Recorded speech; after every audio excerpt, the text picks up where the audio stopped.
ஜெயத்தின் மேலே ஜெயம். கர்த்தர் அகற்றினார். ஒருவன் இயேசுவை தன்னுடைய சொந்த கொள்ளுகிற போது அவனுடைய பாபங்கள் சாபங்கள் எல்லாவற்றையும் கர்த்தர் எடுத்து போடுகிறார்.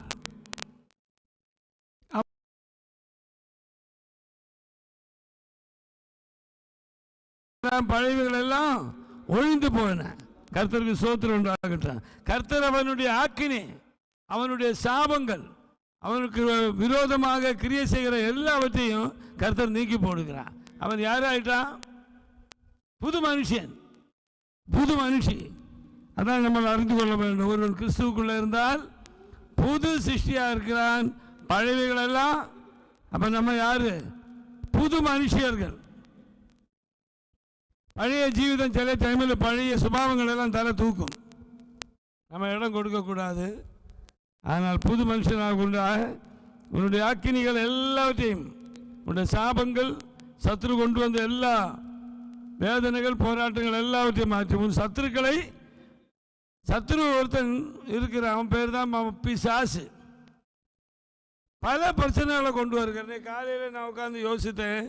நம்மளோட சபையில் சில வாலிப சகோதரமாக இருக்கிறாங்க.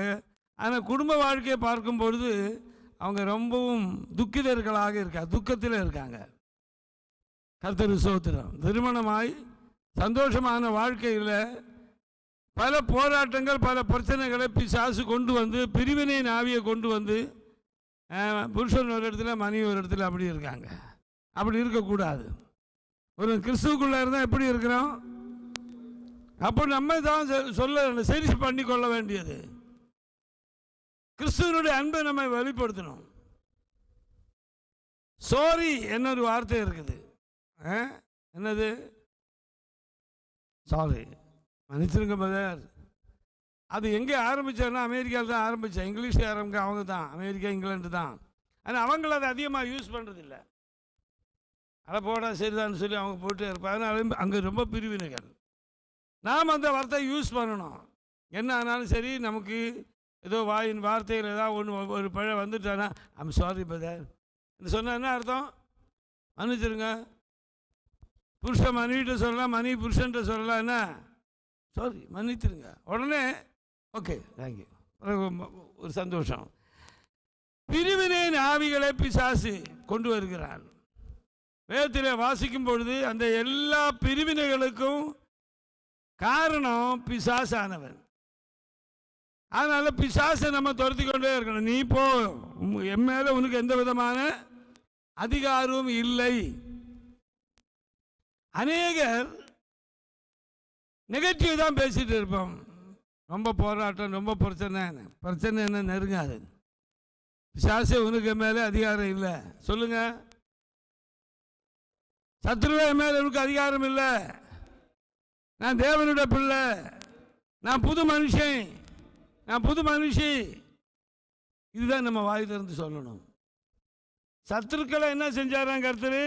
உன் சத்துருக்களை உன்னை விட்டு விலக்கினார். சத்துருவை பற்றி பேசிட்டே இருக்கக்கூடாது. அவன் நமக்கு மேலே, நம்ம மேலே அவனுக்கு எந்த அதிகாரமும் இல்லை. ஜெயம் கொடுக்கிற தேவன் நம்மோடு கூட இருக்கிறார். ஹல்லேலூயா. அதை நீங்கள் நம்பணும். ஜெயம் கொடுக்கிற தேவன் இயேசு என்னோடு, என் குடும்பத்தோடு கூட இருக்கிறார். அதாவது வாசிக்கும் போது இஸ்ரவேலின் ராஜா எங்கே இருக்காரா? நம்ம குடும்பத்தில் இருக்கிறார், கூட இருக்கிறார். ராஜா அவர் சொன்னதுதான் கட்டளை. அவர் சொன்னார் அதுதான். வாய் திறந்து பேசினாலே அது கட்டளை. இஸ்ரவேலின் ராஜாவாகிய கர்த்தர் நடுவில் இருக்கிறார். ஆகவே இனி உனக்கு தீங்கே வராது. கர்த்தர் என்னோடு இருக்கிறார், என் குடும்பத்தோடு இருக்குது. அநேகர் வாயில் வரவே வராது. அப்போ பாரு, புலம்பிக் கொண்டே இருக்கும். புலம்பக்கூடாது. கர்த்தர் என்னை ரட்சித்த தேவன். நான் பாபியாக இருந்தேன். நான் குடி, வெறி, வேசித்தனம், பொல்லாத அசுத்தத்துக்குள்ளே கடந்தேன். ஆண்டவர் என்னை நேசித்து என்னை விடுதலை ஆக்கினான். நான் இயேசுவின் பிள்ளை, அவர் என்னோடு கூட இருக்கிறார். ஆகவே சத்துருவே உனக்கு என் மேலே எந்த அதிகாரமும் கிடையாது. சொல்லணும். கடைசி வாக்கியம், நீ என்ன செய்யாத? தீங்கு காணாது இருப்பாய். கர்த்தர் இருந்தால் தீங்கே இல்லை. மத்தேயு சுவிசேஷத்தில் நாம் படிக்கிற பொழுது 24ஆம் அதிகாரம் 25ஆம் அதிகாரத்தில், மத்தேயு சுவிசேஷம் 25ஆம் அதிகாரத்தில் அந்த 35ஆவது வாக்கியத்தில் சாயங்காலத்தில் இல்லை, அங்கே போகிறதுக்கு முன்பதாக மார்க்கு சுவிசேஷம் 4ஆம் அதிகாரம் 35ஆம் வாக்கியம். ஆண்டவர் இயேசு ஊழியத்தை எல்லாம் சொல்லி முடித்த பிற்பாடு அவர் சாயங்காலத்தில் அவர்களை நோக்கி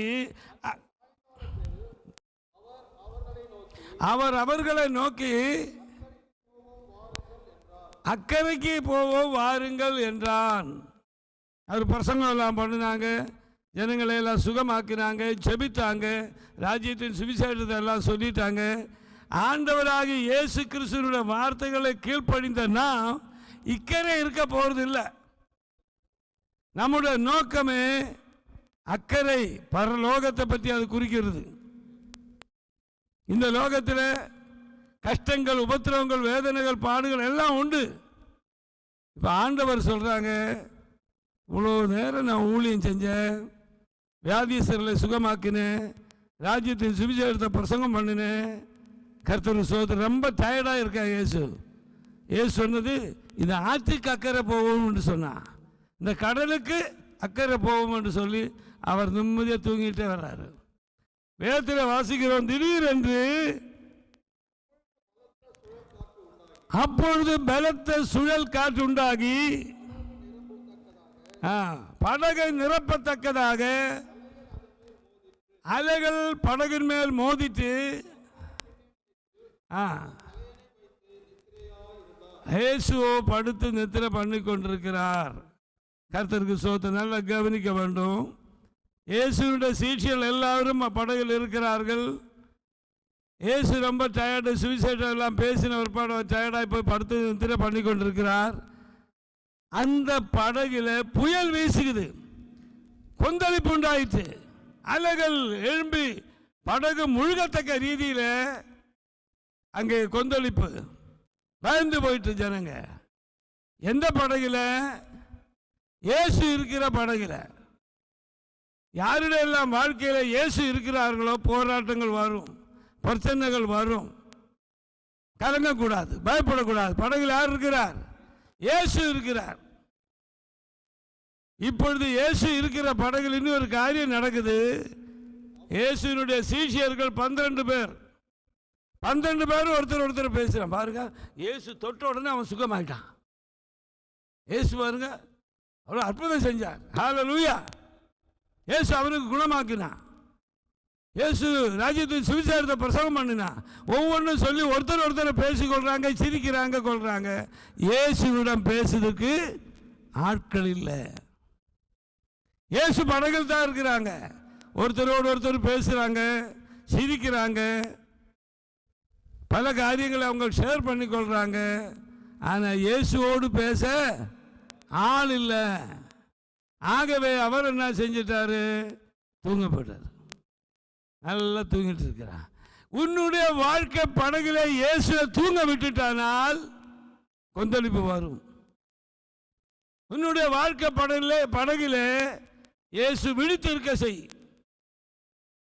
இயேசு அடிக்கடி வேதத்தில் நம்ம பைபிளில் புதிய ஏற்பாடு படிக்கும்போது விழித்திருங்கள், விழித்திருங்கள், பவுல் அப்போஸ்தலன் சொல்லுகிறார். விழித்திருங்கள், விழித்திருந்து ஜெபம் பண்ணுங்க. அவரை தூங்க விட்டுறாதீங்க. யாரை தூங்க விடக்கூடாது? இயேசுவை தூங்க விட்டுறக்கூடாது. இயேசுவின் வாழ்க்கையில் விழித்திருக்க வைங்க.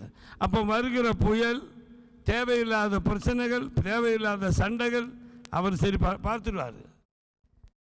இயேசு விழித்திருக்கிறத பார்த்தாலே அங்கே சண்டை வராது. அப்பா இருக்கிறார், இயேசு இருக்கிறார். கொஞ்சம் போ, அப்புறம் பேசுவோம். வா, சண்டை போடணும் தான் நினைக்கிறேன், ஆனால் சண்டை போட முடியல.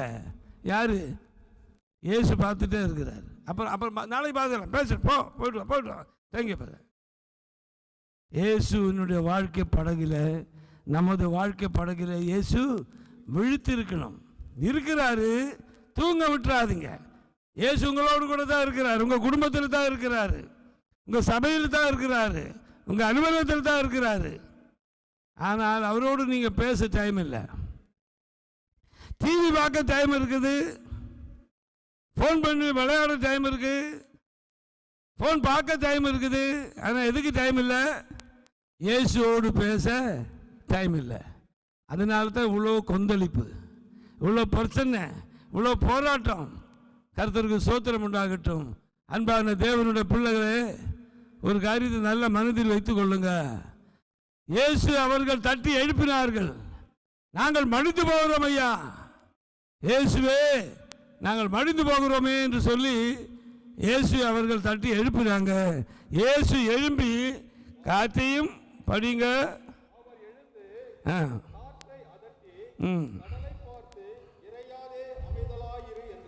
இயேசு விழித்திருந்தால் இவ்வளோ பிரச்சனை வந்திருக்காது. இயேசு அவர்கள் எழுப்பினாங்க. இயேசு எழுப்பின உடனே காற்றை கடிந்து கொண்டார், புயலை கடிந்து கொண்டார். கர்த்தருக்கு ஸ்தோத்திரம். கடலை கடிந்து கொண்டார், எல்லாம் அமைதலாயிடுச்சு. ஒரு அமைதலான வாழ்க்கை, ஒரு சந்தோஷமான வாழ்க்கை நாம் பெற்று அனுபவிக்க வேண்டுமானால் நாம் செய்ய வேண்டிய சில காரியங்கள் உண்டு. இயேசுவோடு கூட பேசிக்கொண்டே இருக்கணும். கர்த்தருக்கு ஸ்தோத்திரம். இயேசுவுடன் பேச கற்றுக்கொள்ளுங்கள். ஜெபத்தின் மூலமாக தான் நம்ம இயேசுவோடு பேச முடியும். நம்ம இயேசுவோடு பேசுகிறதுக்கு வார்த்தைக்கு சொல்லுகிறது ஜெபம். நீங்கள் இயேசுவை பார்த்து ஜெபம் பண்ணணும். நானும் பார்க்கிறேன், ஜெபம் பண்ணோன்னு சொன்னால் போதும், அதை கொடு இதை கொடு இதை கொடு அதை கொடுன்னு தான் கர்த்தர்கிட்ட கேட்டுகிட்டே இருக்கிறாங்க. ஆண்டவர் நமக்கு செஞ்ச நன்மைகள் ஏராளம், ஏராளமான நன்மைகளை கர்த்தர் நமக்கு செஞ்சிருக்கிறார். கர்த்தர் ஸ்தோத்திரம் உண்டாகட்டும். அதற்கு நாம் ஆண்டவருக்கு முதலாவது நன்றி சொல்ல கற்றுக்கொள்ளணும். ஜெபம் என்று சொல்லும்போது முதலாவது நன்றி சொல்லணும். 3 பாட்டு இருக்குது ஜெபத்தை, 3 பாட்டாக பிரிக்கலாம். ஒன்று என்ன செய்யணும்? முழங்கால் படிவிட்ட உடனே ஆண்டவருக்கு நன்றி சொல்லணும். முன்காலங்களில் நாட்களில் கர்த்தர் நமக்கு செஞ்ச நன்மைகளுக்காக கர்த்தருக்கு சோத்திரம் சோத்திரம் சோத்திரம். ஆண்டவரே எங்கள் தந்த நல்ல சுகத்துக்காய் சோத்திரம், பலத்துக்காய் சோத்திரம், ஆரோக்கியத்திற்காய் சோத்திரம், கொடுத்த எல்லா ஆசீர்வாதங்களுக்காய் சோத்திரம். கர்த்தருக்கு என்ன செய்யணும்? நன்றி சொல்லணும். அதுக்கப்புறமா தான் உங்களுடைய பிரச்சனைகளை அவரிடத்தில் சொல்லணும். ஆண்டவரே, கடந்த காலங்களில் இவ்வளோ நன்மைகளை என் வாழ்க்கையில் செய்தீரப்பா, இப்போ நான் ரொம்ப நெருக்கத்தில் இருக்கிறேன், கஷ்டத்தில் இருக்கிறேன், மன வேதனையில் இருக்கேன், பல போராட்டங்களை சத்துரு கொண்டு வருகிறான், எனக்கு ஒரு விடுதலை தாருமப்பா. அவரோடு கூட நீங்கள் பேச ஆரம்பிக்கும் போது கர்த்தர் எழும்புவார், கர்த்தர் கிரியை செய்ய ஆரம்பிப்பார். சத்துருவை இயேசுவை பார்த்தாலே சத்துரு ஓடுவான்.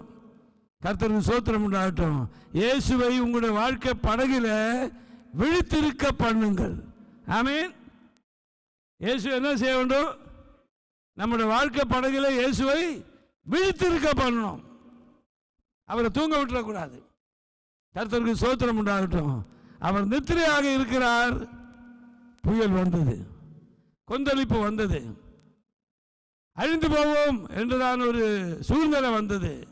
அன்பான சகோதர சகோதரிகளே, இந்த காலை உபவாச கூடுதலுக்கு வந்திருக்கிற தெய்வ பிள்ளைகளே மற்றும் டிவி மூலமாக தேவனுடைய வார்த்தையை கேட்டுக்கொண்டிருக்கிற அன்பு சகோதர சகோதரிகளே, உங்களுடைய வாழ்க்கை படகில இயேசுவை விழித்திருக்க பண்ணுங்கள்.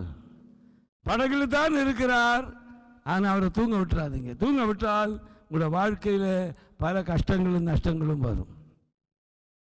நம்முடைய ஷாலோம் பேராலயத்தில் தினமும் காலையில் 6 மணியிலிருந்து 7 மணி வரைக்கும் சகோதரமார் கடந்து வர்றாங்க. நாங்கள் எல்லாரும் சேர்ந்து இயேசுவோடு பேசுவோம். பாட்டு பாடி கர்த்தரை நோக்கி ஜெபம் பண்ணி இயேசுவோடு பேச ஆரம்பிப்போம். தினமும் காலை 6 மணியிலிருந்து 7 மணி வரைக்கும் உங்களுக்கு எல்லாருக்காகவும் ஆலயத்தில் ஷாலோம் பேராலயத்தில் வருகிற எல்லா விசுவாசிகளுக்காகவும் குடும்பங்களுக்காகவும் ஜெபிக்கிறோம். அது மட்டும் இல்லாமல் வராதவங்களுக்காகவும் ஜெபிக்கிறோம். புது புது குடும்பங்கள் வர வேண்டும் என்று சொல்லி ஜெபிக்கிறோம். வியாதிகள், கஷ்டங்கள், உபத்திரவங்கள் மாற வேண்டும் என்று ஜெபிக்கிறோம். கர்த்தரோடு பேச பேச பேச கர்த்தர் கேட்டு அற்புதங்களை செய்கிறார். கர்த்தர் ஸ்தோத்திரம் உண்டாகட்டும். வாழ்க்கை படகிலே இயேசுவை விழித்திருக்க பண்ணுங்கள். இயேசு எழும்பினார், அதட்டி கர்த்தர் ஒரு பெரிய விடுதலை கொடுத்தார் என்று சொல்லி வாசிக்கிறோம். கர்த்தருக்கு ஸ்தோத்திரம். 39வது வாக்கியம். அவர் எழுந்து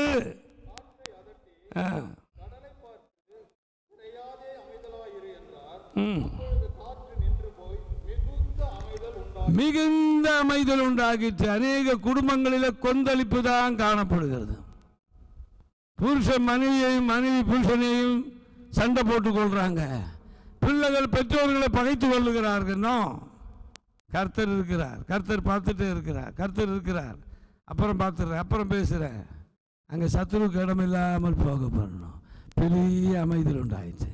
நம்முடைய குடும்பங்கள் இயேசுவை போல மற்றவங்களுக்கு ஆசீர்வாதங்களை கொண்டு வருகிற குடும்பங்களாக நாம் நம்மை மாற்றிக்கொள்ள வேண்டும்.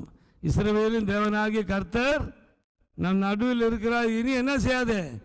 தீங்கே உனக்கு வராது. எத்தனை பேர் நம்புறீங்க? எனக்கு தீங்கே வராது. இயேசு இருக்கிறவருக்கு உனக்கு தீங்கே வராது. இயேசு படகுல இருந்து கீழே இறங்கிட்டேன்னா தீங்கு தான். இயேசுவை பத்திரமாக நம்முடைய வாழ்க்கை படகில, குடும்பத்தில் நீங்கள் வைத்துக் கொள்ள வேண்டும். கர்த்தர் உங்களை ஆசீர்வதிப்பா. மத்தேயு சுவிசேஷம் 25வது அதிகாரத்தில் ஒரு காரியத்தை அங்கே சொல்லப்படுகிறது. அங்கே ஒரு காரியம் என்ன சொல்லப்படுகிறது என்றால், ஒரு மனுஷன், ஒரு ஐஸ்வர்யவான், அவருடைய வேலைக்காரரை அழைத்து அவங்க கையில் அவருடைய ஆஸ்திகளை எல்லாம் ஒப்படைச்சிட்டு போனான். தூர தேசத்துக்கு போகும்போது ஆஸ்திகளை எல்லாம் ஒப்படைச்சிட்டு போனான். அதில் அங்கே ஒரு வசனம் குறிக்கப்படுகிறது, அவனுடைய திறமைக்கு ஏற்றவாறு. ஒருத்தருடைய 5 கொடுத்தான், ஒருத்தருடைய 2 கொடுத்தான், ஒருத்தருடைய 1 கொடுத்தான். கவனிக்கணும், அவனுக்கு திறமை. உங்களுக்கு ஒவ்வொருவருக்கும் ஒரு திறமை இருக்கிறது. திறமை இல்லாதவங்க யாருமே கிடையாது. எல்லாருக்கும் ஒரு திறமை இருக்கு. எனக்கு ஒன்றுமே தெரியாது, எனக்கு பாட தெரியாது, எனக்கு பேச தெரியாது. பேசணும். கர்த்தருக்கு ஸ்தோத்திரம் உண்டாகட்டும். நீங்கள் ஒவ்வொரு ஞாயிற்றுக்கிழமையும் ஒருவர் நான் சாட்சி சொல்லியிருக்கேன். கடந்த வாரத்தில் ஒருத்தர் சாட்சி சொன்னார், இந்த வாரத்தில் ஒருத்தர் சாட்சி சொல்ல போறார், அடுத்த வாரத்தில் ஒரு சகோதரி சாட்சி சொல்ல போறார். கர்த்தர் உனக்கு என்ன செய்தார்? கர்த்தருக்கு மகிமை உண்டாகட்டும். அவர் அவர்களுடைய திறமைக்கு ஏற்றவார்.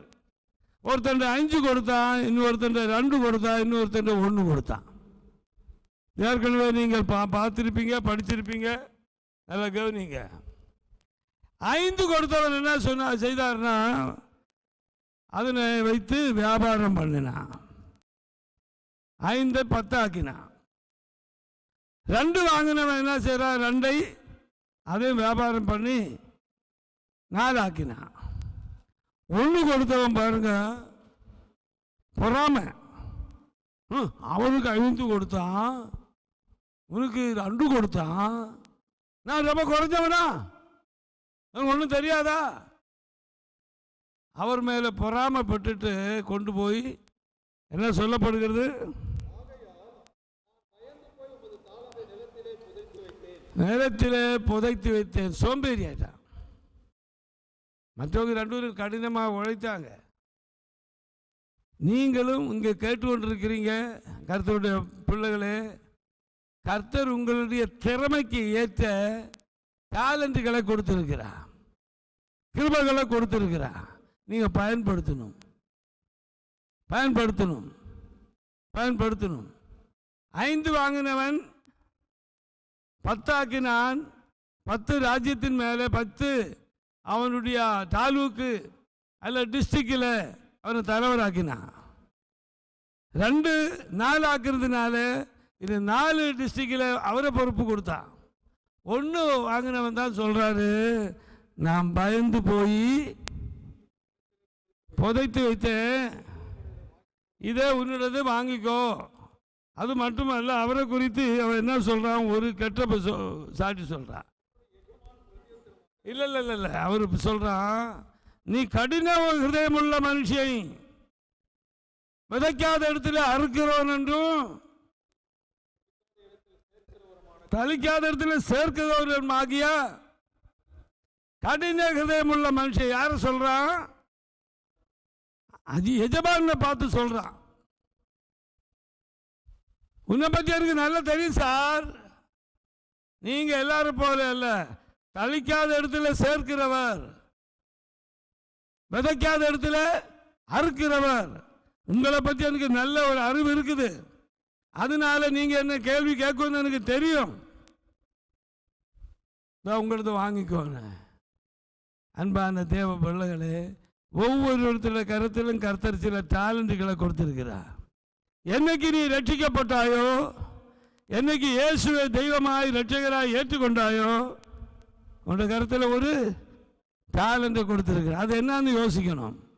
மற்றவங்களை பார்த்து பொறாமை பண்ணக்கூடாது. அவருக்கு 5 கொடுத்தாரு, இவருக்கு 2 கொடுத்தாரு, நான் ரொம்ப மோசமா? உனக்கு கொடுத்ததை நீ டபுளாக்கு காட்டு.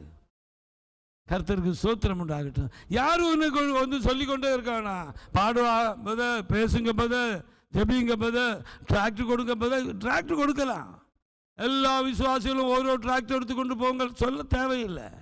செய். அழிந்து போகிற ஆத்துமாக்கள் திருவள்ளூர் பட்டணத்தில் இடங்கையும் வலங்கையும் வித்தியாசம் தெரியாத மக்கள், என்ன பேசுகிறோம் என்ன செய்கிறோம் என்று தெரியாத மக்கள், ஆயிரக்கணக்கான மக்கள் ஒவ்வொரு நாளும் அழிந்து போய்கொண்டே இருக்கிறான். இயேசு இல்லாமல் ஒருவன் மரித்தால் அவன் அக்கினி கடலில் தள்ளப்படுகிறான்.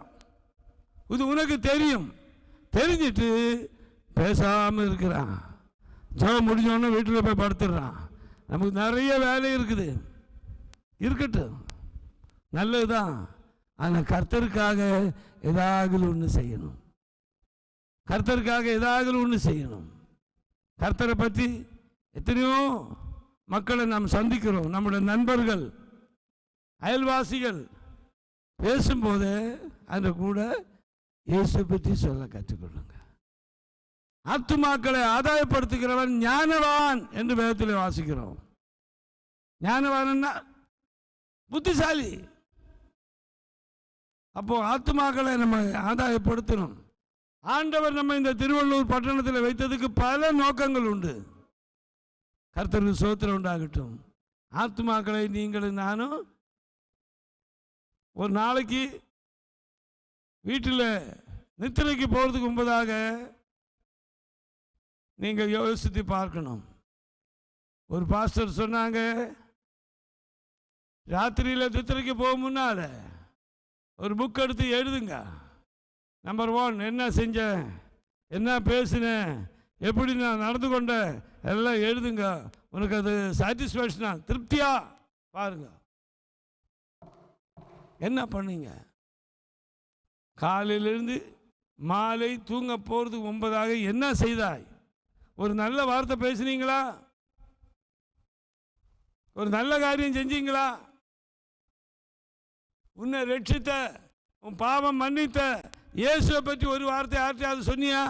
நான் நல்ல ஹாப்பியாக இருக்கேன். காரணம், இயேசு என் பாவங்களை மன்னித்தார், இயேசு என் வியாதிகளை குணமாக்கினார், இயேசு என் சாபத்திலிருந்து விடுதலை கொடுத்தார். நான் ரொம்ப சந்தோஷமாக இருக்கிறேன். அந்த இயேசுக்கு நீ வாழ்க்கையில் உன் இடம் கொடுத்து பாரு, உனக்கு சந்தோஷம் வரும், உனக்கு சமாதானம் வரும். ஏன் சொல்ல மாட்டேங்கிறீங்க? யாரும் ஒருத்தர் சொன்னாராமே, நான் பெற்ற இன்பம் பெருக வையகம். தெரியாதுல்ல? சொல்லுங்கய்யா. வையகம் என்ன?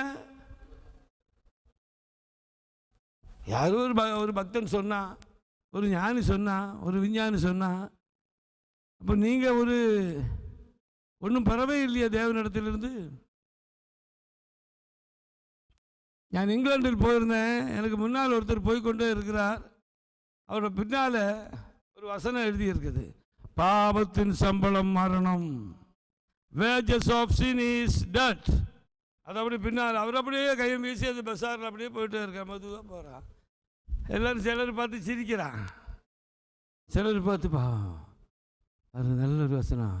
வேஜஸ், பாவத்தின் சம்பளம் மரணம். படிக்காமல் இருக்க முடியாது. அவர் பார்த்தா நல்லா அழகாக இருக்கிறான், சிவப்பாக இருக்கிறான், உயரமாக இருக்கிறான். அவர் அப்படியே பஸ்ஸாரில் அப்படியே நடக்கிறான். இது காட்டு தான். முன்னாலே ஜீசஸ் சேவ்ஸ், இயேசு ரட்சிக்கிறார் அப்படின்னு எழுதியிருக்கிறார். ஏன் தேவதாசு செய்யக்கூடாதா? நாளைக்கு பைக்கில் வரும்போதே போட்டுகிட்டே வாங்க. இன்னும் இந்த ஆள் ஒரு பைத்தியம் மாதிரி இருக்கிற, லூஸ் மாதிரி இருக்கிறான், மற்றவன் பார்த்து சொல்லட்டு. பாவத்தின் சம்பளம் மரணம். தெரிஞ்சும் தெரியாமல் எத்தனையோ தவறுகளை செய்கிறோம். இதுக்கெல்லாம் தண்டனை உண்டு. நான் பண்ணுவேன், நான் குடிப்பேன், நான் வெறுப்பேன். கேரளாவில் பார்த்தேன், ஒரு பாஸ்டர் அவங்க பிள்ளைகளையும் கூட்டிட்டு வந்து டாஸ்மாக் கடை முன்னால் இருந்து குடிக்காத குடிக்காத, பிள்ளைகளெல்லாம் ஓடி போய் அங்கிள் குடிக்காதுங்க அங்கிள். அவங்க சட்டைக்காரர் பிடிச்சி சொல்கிறேன், அங்கிள் குடிக்காதுங்க அங்கிள், அங்கிள் குடிக்காது அங்கிள். பார்த்தேன் பாபா அந்த பாஸ்டர் அவர் பிள்ளைகளையும் கூட்டிட்டு போய் குடியை கெடுத்து எத்தனையோ குடும்பங்களுக்கு சமாதானம் இல்லை. அவன் குடிச்சு நடுரோட்டு கிடக்கிறான். ஆனால் அது குடிக்காதுன்னு சொல்றது இல்லை. அரசாங்கம் தான் குடிக்க வைக்கிறான். அரசாங்க போலீஸ் தான் அவனை கைதும் பண்ணுறான். ஏன்டா குடிச்சிட்டு கலாட்டம் பண்ணுறான்னு. ஏடா குடியை ஒதுக்கிட்டாலே இப்போ பிரச்சனை தீர்ந்துச்சே. அவனை குடிக்க வச்சுட்டு அவனை அடிச்சுட்டு அவன்கிட்ட துண்டு வாங்குறான். என்ன அரசாங்கம்னு நமக்கு தெரியல. இது சொன்னால் நமக்கு தொல்லை கொடுக்கும். எப்படி சொல்லுவேன் எங்களை பற்றி? நீங்களும் நானும் கர்த்தர் கொடுத்த டேலண்ட்டுகளை பயன்படுத்த வேண்டும். என்ன டேலண்ட்டு? அவனுக்கு 5 கொடுத்தா, இவருக்கு 2 கொடுத்தா, அவனுக்கு 1 தான் கொடுத்தான். புலம்பிட்டு இருக்காதீங்க. ஒரு தூக்கத்துக்கு போகிறதுக்கு முன்பதாக இன்று காலையில் ஒரு தீர்மானம் எடுக்க போகிறோம். இரவில் தூக்கத்துக்கு போகிறதுக்கு முன்பதாக யாராகலும் ஒருவருக்காகலும் இயேசுவை பற்றி சொல்லாமல் தூங்க போகக்கூடாது. பண்ணுவோமா? தீர்மானம் எடுப்போமா? எடுப்போம்னு சொல்கிறவங்களெல்லாம் எழுந்திருக்கணும். இப்போ ஜெபம் பண்ண போகிறோம். ஒரு கஷ்டமே இல்லை. இது பக்கத்து வீட்டுக்காருக்கு சொல்லலாம், மற்றவங்கள்ட்ட பேசலாம். என்ன பேசணும்? இரவில் நித்திரைக்கு போகிறதுக்கு முன்பதாக கர்த்தருக்கு ஸ்தோத்திரம். திருவள்ளூரில் நல்லா ஃபுட்பாத்து போட்டுட்டாங்க. வாக்கிங் நல்லா வாக் பண்ணு. ஹலோ குட் மார்னிங் சார்னு சொல்லு, குட் ஈவினிங் சார்னு சொல்லு, குட் நைட் சார்னு சொல்லு. கர்த்தருக்கு ஸ்தோத்திரம் உண்டாகட்டும். அடியில் வச்சுருங்க. கர்த்தருக்கு மகிமை உண்டாகட்டும். ஒருத்தர் சொல்லு, குட் மார்னிங் சொல்லு. அப்போ யாரோ நமக்கு தெரியல. Good morning brother, good morning sister, நல்லா இருக்கீங்களா? என்ன நல்லா இருக்கிறது. விலைவாசியெல்லாம் வந்து போச்சு, கவலைப்படாதீங்க, அதெல்லாம் ஆண்டவர் மாற்றுவார். 2 வார்த்தை சொல்லு. உன் வார்த்தையில் ஜீவன் இருக்கிறது. இது தேவனுடைய வார்த்தை. தேவனுடைய வார்த்தையில் ஜீவன் இருக்கிறது. கர்த்தருக்கு ஸ்தோத்திரம் உண்டாகட்டும். தேவனுடைய வார்த்தை உயிர்ப்பிக்கிற சக்தி அதுக்கு உண்டு. ஒரு வார்த்தை அப்படி சொல்லிட்டேன்னா அந்த வார்த்தை கிரியை செய்யும். இன்னைக்கு இல்லைங்க நாளை, நாளைக்கு இல்லை இன்னொரு நாளை. நம்ம ஒரு விதையை கொண்டு போட்ட உடனே அது முளைக்கிறது இல்லை. அது 2-3 days அப்படியே எடுக்கிறது. ஒரு வெண்டை விதை விதைச்சா நாளைக்கே விதை நீங்கள் பார்க்க முடியாது. நாளைக்கு அதில் ஒரு வெண்டைக்காய் பறிக்க முடியாது. போட்டுட்டீங்க, அது கொஞ்சம் கொஞ்சமாக ஒரு வாரம் ஆகும். அந்த முளைகள் வருது, அது செடி ஆகிறது, காய் வருது. 2 மாதம் 3 மாதம் ஆனால் நிறைய காய்களை பார்க்கிறோம். 5 தாலந்து வாங்கினவன் 5 கூட சம்பாதிச்சான். 2 வாங்கினவன் இன்னும் 2 சம்பாதிச்சான். 1 வாங்கினவன் முறுமுறுத்தான். கண்களை மூடுவோமா? ஆண்டவருடைய சமூகத்தில் ஒரு தீர்மானம் எடுப்போம். ஆண்டவரே, என்ன நீர் ரட்சித்தீர், எனக்கு பாதுகாப்பாக இருக்கிறீர், என்னோட சாபங்கள் எல்லாம் மாற்றினீர், உமக்கு நன்றி ஆண்டவரே. ஆண்டவரே, எனக்கு நீ செய்த எல்லா உபகாரங்களுக்காக நன்றி ஆண்டவரே. என்னுடைய வாழ்க்கை படகிலே நீ விழித்திருப்பதற்காக நன்றி ஆண்டவரே. ஆண்டவரே, என்னுடைய வாழ்க்கை படகிலே நீர் இருக்கிறீர், என் குடும்பத்தில் நீர் இருக்கிறீர், என் பிள்ளைகளோடு நீர் இருக்கிறீர். கர்த்தர் இருக்கிறதுனால அங்கே சத்துரு வர முடியாது. கர்த்தர் இயேசு அங்கே உன் குடும்பத்தில் இருக்கிறதுனால பிசாசு அங்கே வர முடியாது. கர்த்தர் இயேசு அங்கே இருக்கிறதுனால உனக்கு பொல்லாப்பு நேரிடாது, சத்துரு வர முடியாது. காரணம் அவரெல்லாம் பார்த்து கொள்வார். உன் குடும்பத்தில் இயேசு இருக்கிறார், உன்னோடு கூட இயேசு இருக்கிறார். உடைய குறைவுகளை அவர் நிறைவாக்குவார். இனி பொல்லாப்பு எனக்கு நேரிடுவதில்லை, தீமை என்னை தொடுவதில்லை. இஸ்ரவேலின் ராஜாவாகிய கர்த்தர் என்னோடு கூட என் குடும்பத்தோடு கூட அவர் இருக்கிறார். அவர் என்னோடு கூட இருக்கிறபடினால எனக்கு தீமை வராது. அவர் பார்த்து கொள்வார், அவர் பார்த்து கொள்வார், அவர் பார்த்து கொள்வார். பொல்லாப்பனுக்கு வராது. கர்த்தருக்கு இந்த பிள்ளைகளே, இன்னும் பாபத்திலே சாபத்திலே நம்பிக்கையற்றவர்களாக இருக்கிறவர்களுக்கு, அயல்வாசிகளுக்கு, நம்முடைய நண்பர்களுக்கு, நம்ம ஊர் மக்களுக்கு முடிஞ்ச வரைக்கும் கர்த்தர் கொடுத்த தாளந்தை பயன்படுத்துங்கள். கர்த்தர் நம்மை ஆசீர்வதிப்பார். கர்த்தாவே உமக்கு ஸ்தோத்திரம் அப்பா. எல்லாரும் கொஞ்ச நேரம் கர்த்தரை ஸ்தோத்திரிப்பாமா. Praise the Lord. ஆண்டவரே உமக்கு ஸ்தோத்திரம். என்னை விடுவித்த இயேசு, எனக்கு சகாயம் பண்ணின இயேசு, எனக்கு பொல்லாப்பு வராதென்று சொல்லி என்னை தைரியப்படுத்துகிற இயேசு, ஆண்டவரே மற்றவர்களுக்கு நீர் அப்படி செய்ய நான் இன்றைக்கு ஒரு தீர்மானம் எடுக்கிறேன். அழிந்து போகிற மக்களுக்கு உம்முடைய அன்பை அறிவிக்க ஒரு தீர்மானம் எடுக்கிறேன். ஆண்டவரே எனக்கு உதவி செய்யும் அப்பா. ஆண்டவரே உச்சிதமான கோதும்பினால அவர்களை போஷித்தீர், கண்மலையின் தேனினால ஆண்டவரே அவர்களை திருப்தியாக்கிற தெய்வம், என்ன திருப்தியாக்கிற தெய்வம், என் குடும்பத்தை திருப்தியாக்கிற தெய்வம். ஆண்டவரே என்னுடைய அயல்வாசிகள், திருவள்ளூர் பட்டணத்தில் இருக்கிறதான மக்கள் ஒவ்வொருவரும் இடப்படும்படியாக நாங்கள் ஜெபிக்கிறோம். இந்த வேளையில் உம்முடைய கிருபை நிறைந்த கருத்தில், அன்பு கருத்தில் எழும்பி நிற்கின்ற ஒவ்வொரு சகோதரனையும் சகோதரியும் பிள்ளைகளையும் ஒப்பு தருகிறோம். ஆண்டவரே ஆசீர்வதிப்பீராக, ஆசீர்வதிப்பீராக. இஸ்ரவேலின் ராஜாவாகிய கர்த்தர் என்னோடு எங்களோடும் கூட இருப்பதற்காக உமக்கு நன்றி செலுத்துகிறோம். ஆசீர்வதியும் பிள்ளைகளை, ஆசீர்வதியும் டிவி மூலமாய் இந்த வார்த்தைகளை கேட்கிற மக்களை ஆசீர்வதிப்பீராக. பொல்லாப்பு எனக்கு நேரிடாது, வாதியின் கூடாரத்தை அணுகாது. எல்லா சத்துருக்களையும் கர்த்தர் முறியடிப்பார். அவள் விழித்திருக்க பண்ணுங்கள். இயேசு உங்களுடைய படகில, உங்களுடைய வாழ்க்கை படகில விழித்திருக்க பண்ணுங்கள். அவரோடு பேசிக்கொண்டே இருங்க. இயேசுவோடு பேச பேச அது எவ்வளோ இன்பமானது. ஆண்டவருடைய கரத்தில் ஒப்பு கொடுப்போம். எங்களை அதிகமாய் நேசிக்கிற எங்கள் பரிசுத்தமுள்ள நல்ல பிதாவே, இந்த கால வேளையில் இந்த மக்களை உம்முடைய கிருபை உள்ள கருத்தில் ஒப்பு தருகிறோம். தேவனாகிய கர்த்தர் கொடுத்ததான திருவார்த்தைகளுக்காக உமக்கு ஸ்தோத்திரம் அப்பா. திருவார்த்தைகளுக்காக உமக்கு ஸ்தோத்திரம் அப்பா. ஆண்டவரே நீ கொடுத்திருக்கிற தாளந்துகளுக்காக ஸ்தோத்திரம் அப்பா. பொல்லாப்பனுக்கு நேரிடாது என்று சொன்னீரப்பா. சத்ரு எங்களை ஒன்றும் பண்ண முடியாது என்று சொன்னீரப்பா. நீ கூட இருப்பதற்காக நன்றி செலுத்துகிறோம். ஒவ்வொரு மக்களையும் நீர் ஆசீர்வதிக்க நான் ஜெபிக்கிறேன். ஒவ்வொரு மக்களையும் கர்த்தரின் ஆக்கினிகளை அகற்றினார், உன் சத்துருக்களை விலக்கினார். இஸ்ரவேலின் ராஜாவாகிய கர்த்தர் எங்கள் நடுவில் இருக்கிறார். இது தீங்கு காண மாட்டாய், இது தீங்கு காண மாட்டாய்.